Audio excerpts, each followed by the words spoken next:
Hello friends, once again we are here with another episode of Through Literary Lens. Today we are going to have a critical discussion on famous Marathi play Sakharam Binder. The play is written by well-known playwright Vijay Tendulkar. The protagonist of play Sakharam is a symbol of violence and sex. He comes from fringes of the society where he has suffered a lot and he has been hardened. He does not regard any cultural and social aspects as benign. He is given to violence and sex. He brings one after another woman and keeps them in his house as concubines. Now, before we would look at the various aspects of this play, it is really wonderful to hear from Shri Rajesh Asudani Raqeeb about the plot of this play. Yeah, good evening friends. And this famous Marathi play depicts the life of Sakharam with his 7th and 8th concubines, Lakshmi and Champa. And as we said, Vijay Tendulkar includes and depicts the lives of the people who are on the social fringes, but not only on the social fringes, I would say who are on literary fringes. Literature as a rule has confined itself comfortably to middle class drawing rooms. It has not tried to include the people who are at the bottom, who are just making both ends meet. So now I would just paraphrase the plot. Sakharam brings his 2nd concubine Lakshmi to his home. 7th concubine. 7th concubine, who is a cast out wife. And as a habit, he brings the women who have been cast out by their husbands, who have been left deserted by their husbands, and he keeps them with him. In a way, he gives shelter to them, but on his own terms. He makes it very clear in the beginning itself that the woman would have to live like a wife and do all the duties, including all the domestic chores and sex, as and when, mind you, as and when Sakharam wants it to happen. And he comes across as sadist. At night he wakes Lakshmi up, asks her to love the tender way which she loves while she is talking to insects and birds. So in a way he tries to appropriate her laughter through his dictates. And she is a very tender girl. She tries to obey all his commands, at the same time trying to tame his violence, improve him bit by bit, make him a bit religious. But one day when in Ganpati Aarti, he invites his friend Daud. Lakshmi prevents him from chanting the Aarti. This gives rise to a very violent quarrel in which he beats her black and blue and calls it off. He asks her to go, like the previous 6 of his concubines, and naturally she obeys. She goes away, but with a delicate sensibility. She doesn't even forget to give sugar to the insects, which she does habitually daily while talking to the insects. This leaves a mark on his heart. He tells his friend that all the women were okay, but this one has made my heart vibrate a bit, beat a bit. Then he brings 8th woman, Champa. She is in contrast to Lakshmi. She is younger, beautiful and assertive. And Sakharam is encapsulated by her beauty. She refuses to make tea. She hears out the terms of the contract but refuses to obey them meekly. And Sakharam also cannot be that much violent with her. He falls for her charms, physical charms basically. And she also embodies bilateralization of violence as she threatens Sakharam, and she even beats her ex-husband when he intrudes into Sakharam's house. She beats him black and blue and shoos him away from there. So this also engenders some fear in Sakharam's heart. Then while living like this, Lakshmi comes back. She has nowhere to go. She had gone to her nephew, but again he has not accepted her there. So she seeks a shelter. Sakharam refuses in black and white, but Champa comes to her rescue. She in a way makes Sakharam to keep Lakshmi there for a while at least. And while living like this, Sakharam is in maybe in a conflict. He grows impotent, even though he tries to be violent and sexually aggressive with Champa, because Lakshmi is now assorted for house. She is not the sexual partner now. So he tries to be violent, but Champa, in a way, she is fed up. She cannot bear it again. Even after she says, after drinking, also I can't bear it now. And you have also grown impotent. This enrages Sakharam, and he throws Lakshmi out in the night. But at that time, Lakshmi reveals to Sakharam that Champa is not faithful to Sakharam, and she has been going out with Daud, who is his Muslim friend. This gives rise to the impulsive action of murder of Champa at the hands of Sakharam. And then he is frozen. He cannot do anything. He is at a loss for any words or action. Lakshmi lends emotional support to him and also covers up the murder by burying the body in the kitchen, by digging the pit herself. And Champa's ex-husband again knocks at the door, and there the play ends. Yes, Rajesh. As it is a literary masterpiece, there are multiple of themes in this play. The first thing that we notice, all the three major characters, Sakharam, Lakshmi and Champa, are the victims of socio-cultural and economic circumstances. They have been treated harshly by the society. Sakharam was treated harshly by his father and other fellows, and he has been hardened to the extent that he has almost become inhuman in his treatment of his concubines. He is not given to any kind of cultured behavior, refined behavior. On the other hand, Lakshmi and Champa, they are the victims of male patriarchy.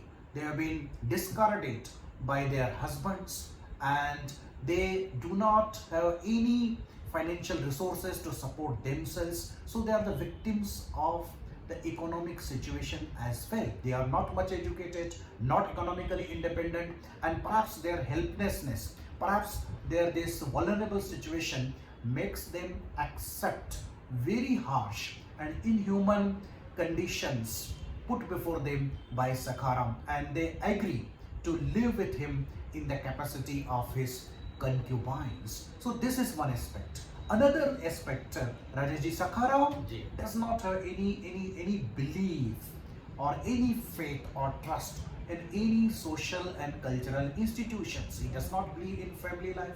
He does not believe even the institution of marriage. Rather, he speaks very harshly about marriage, about husbands, and ironically enough, when he brings any concubine to his place, he expects and clearly tells that woman that she has to live with him as a wedded wife. She has to look after home as a wife, right? Of course, but he does not believe any relationship, where he very clearly tells in minute details all the terms and conditions that are going to bind their relationship so far as he keeps concubine in his place. Yeah, Sakharam is, incarnate toxic masculinity, I would say. He flagrantly demonstrates all the masculine powers, including the power of his penis, I would say. And then he spells out all the terms and contract, which are of course unilateral contract, but Lakshmi meekly obeys him. So his toxic masculinity is apparent at each and every step. The genesis may be in his personality traits, the genesis may be in the harsh socio-cultural value from where he comes, but not all the males are so toxically masculine. But the author perhaps has depicted Sakharam to bring out the root of masculine domination. So that toxic masculinity of Sakharam Yes, is yes, tempered by the tenderness yes. of Lakshmi in the first instance. For 1 year and 21 days she is there. She tries to deal with this violence in her own tender way. She reaches out to the insects, she reaches out to the birds. Even Sakharam, she tries to infuse some religiosity into him and at least make it less frequent, the drinking and drugs and everything, whatever he does, even the violence. She tries and he agrees. Finally, he has diminished it to a certain extent. Yeah, he has started signs of improvement. He has started praying. Now he is less given to the drinks. He himself declares that yes, I have been improving. But as he is so habituated to violence, he picks up a quarrel with Lakshmi, and finally Lakshmi has to depart. And the next woman that comes in his life is not like Lakshmi. She is not tender, not compassionate, not affection. Rather, she stands on the other extreme. She is violent. She is as abusive as Sakharam. She tries to confront him at each and every step. And now Sakharam is taken aback because all the women that have come before, none of them could show this kind of boldness which is there in Champa. However, we should not expect that the Champa has any intentions to reform Sakharam like that of Lakshmi. Yeah, I mean, when she comes, I mean, she in a way embodies the bilateralization of violence. She is Lakshmi continued. If the tenderness does not succeed in taming the violence, Lakshmi will turn into Champa, as Champa reveals that she has suffered for a long time at the hands of her ex-husband. And interestingly enough, it is she who has left her husband, not her husband has left her. No, it is very interesting. Yeah. Here we come to a very interesting understanding that if somebody is treated with violence for a very long time, after a particular point, even going back to the cultural behavior becomes impossible, as it has happened in case of Champa.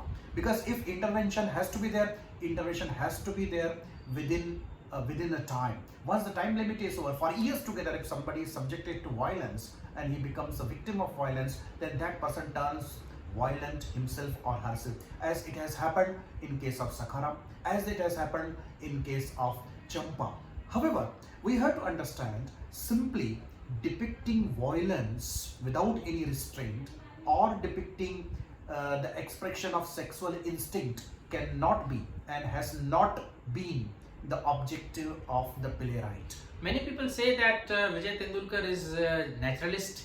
He objectively depicts whatever has happened, but I don't think any great author, any great literator would just be content by depicting the things as they. It's not a documentary. It's not a documentary. It's a play. Imagination plays a role in it, and therefore I feel that here is a problem of violence, particularly masculine violence, Yes. toxic masculinity, and the author ventures to explore the possible solutions of the problem. One solution is tenderness, which As is depicted by Lakshmi. That tenderness, in a way, gradually reforms a bit, but then there is a time limit for it. If it doesn't succeed in a given time frame, then perhaps we have Champa there, who is the degradation or progression of Lakshmi, and then there is a bilateralization of violence. When Champa and Sakharam are together, you feel as if they are just fighting, they are trying to overwhelm one another. So that bilateralization, can it act as a deterrence? Here it is combined with the charms of Champa. So he falls for her charm, but the bilateralization does not diminish his violence. It rather inflames it further, and ultimately it results in Champa's murder. So this exploration of the solutions of violence, either taming through tenderness or tackling it with bilateralization, of course the author has not reached any conclusion. Exactly, We but can- there yeah. are indirect hints. Yeah. Champa ultimately has to be removed from the scene, and playwright has created justifiable situation for that. When Lakshmi is driven out of home, she reveals a very shocking fact to Sakharam, that Champa is going out with Daud, and Sakharam cannot tolerate this. Although Champa is a concubine, she is not a wedded wife, but he simply cannot withstand this shocking news. Anyway, because Sakharam is a dominant person, he wants to appropriate each and everybody. And he gets so furious that he finally murders her. Now, why playwright has created this kind of situation where Champa has to be removed from the scene? Perhaps he wants to suggest that now Lakshmi has come back, and Lakshmi has a compassionate and affectionate nature, and Lakshmi also has the intentions that were revealed when she had lived with him on the previous occasion, that she simply does not live as a concubine, quite indifferent to what Sakharam does, but certainly she has good intentions to bring about some improvement, some betterment in the behavior and speech of Sakharam. And perhaps after Champa is gone, Lakshmi and Sakharam would start living together, and gradually Lakshmi would have her benign impact on Sakharam's overall personality. Of course, any literature is not supposed to give any straightforward solution, because any literature, any poet or writer is not a social reformer. If at all a certain message is to be deciphered, it has to be deciphered in the plot itself, in the indirect hints that the writer throws, right? And we can surely believe that simply depiction of violence and sex cannot be the objective. So on the better note, right, we can say that if there are people like Sakharam, and that is a reality, again, this play has to be accepted as a social document. Middle class people, upper middle class people, we are not aware of this kind of violence, that it prevails in the society. We do not know people who are so given to abusive terms. There are people whose sexual behavior appears to be a deviant behavior, but these kind of characters are very much there in the society. So in a way, we can say Mr. Vijay Tendulkar has expanded the territory of literature, because no theme, no character which is there in the society should be untouchable for the literary creation. This must be said to the credit of Vijay Tendulkar. Yeah, and we cannot wish it away. We cannot wish violence away, and the solution is not also straightforward. Simply legally proscribing it, prohibiting it legally won't solve it. And when we deal with the problem of violence, it's a very intricate affair which he has tried to depict. There are no easy solutions. Even he doesn't hint at about what will happen actually. Either the tenderness would really tame the violence, or bilateralization would really do anything, or it will be just as it is. So this is a very open question which he has thrown to all of us. And Sakharam may suffer from all sort of voices, right? But one thing has to be said to the credit of Sakharam. When Lakshmi does not approve that his friend Daud should participate in the prayer of Lord Ganesha, he gets very angry with her. Really, he gets very annoyed with her, and he asks his friend Daud that you should participate in the prayers of Hindu Lord. So here, Sakharam emerges as a true secular person. He emerges as a true human being, true humanist, who does not discriminate on the basis of religion. Friend is a friend. Religion is not important at all. But at the same time, in the same quarrel, inhuman beating of Lakshmi, again, it's a very contrasting and contradictory. It's very interesting. Sakharam's character is made up of self-contradictions. As they say, if you, in the context of democracy, they say, you cannot impose democracy. Exactly. If you impose democracy, it's not democracy. You are not adopting democratic means. So if you inhumanly beat this girl black and white, black and blue, because she tries to prevent this, it's very contrasting behavior, isn't it? Yes, it's really. And each one of us is made up of contradictions, Yeah. inconsistencies, because inconsistencies, contradictions, ironies, they are integral part of life. They have to be accepted. And even Sakharam professes that he is anti-marriage, and again he falls into the same trap. Without the word marriage, he tries to implement it in the same Interestingly, way. he wants to have Yeah. all the benefits of A marriage without getting married. And then truthfulness. In isolation, he professes to be truthful. That he says prostitutes are men and men are alike, but men are liars. They don't admit to their deeds, whereas prostitutes are truthful enough. When Yeah. he abuses husbands for mistreating their wives, but he himself mistreats all the women that he brings. Yeah, and then interestingly, even though the play is titled as Sakharam Binder, but all the three characters are equally important, and I am particularly fascinated by the character of Lakshmi. And particularly when she returns, her behavior is taken by many critics to be a manifestation of feminine rivalry. But I don't think it is so. No, it is not, because she is so submissive, she is so tender, so soft. She rather pleads with Champa to let her live there, right? And therefore we cannot assume that whatever she does is the result of rivalry. When she makes a shocking revelation, that too when she is driven out, otherwise she remained quite mum for so many days. Yeah, it is out of her simplistic morality, and when she is in a dire circumstance that she makes the revelation. Exactly. And when she entertains Champa's ex-husband, she feeds him. It is not out of any relationship, as the critics have called it, asexual relationships. No, it is a continuation of her tender behavior, the kindness of human milk which is flowing in her veins. And even at the end, when she helps Sakharam cover up the murder, it is out of her tenderness and out of her desire to help Sakharam, because now he is in a dire situation. Otherwise, he could have been picked up by the police and he would have been behind the locker, behind the bars, right? And she has intention. She still wants that perhaps once Champa is removed from the scene, now she would get a chance to improve Sakharam, to make him acceptable human being, perhaps. So that is her unflinching devotion to the person like Sakharam is really exemplary. It doesn't come across easily. Interestingly, I do not know whether critics have paid attention to this fact or not. Although, apparently, this play seems to thrive on violence.